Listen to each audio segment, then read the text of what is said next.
बुलढाण्यात गर्भलिंग निदान प्रकरणी नॅचरोपॅथी डॉक्टर ताब्यात, PCPNDT पथकाची कारवाई।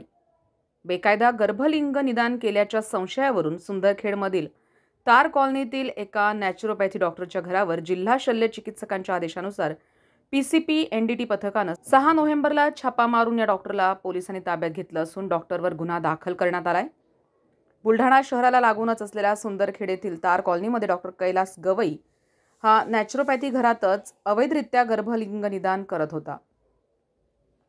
या माहितीवरून जिल्हा शल्य चिकित्सक डॉक्टर दत्तात्रय बिराजदार यांनी कारवाईचे आदेश दिले। त्यानुसार PCPNDT पथकानं 6 नोव्हेंबर रोजी धाड टाकली।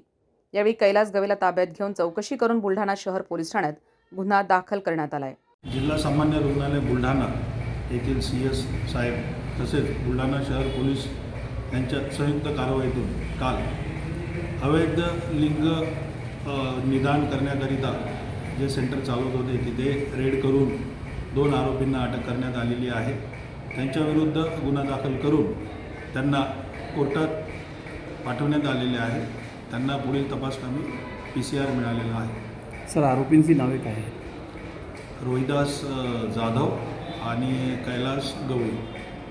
आतापर्यंत किती गर्भलिंग निदान त्यांनी केलेले असं काही आढळलं का? त्याबाबत तपास चालू आहे। सर, किती दिवसाचा PCR मिळालेला आहे? सोमवारपर्यंत। संविधान न्यूज बुलढाणा।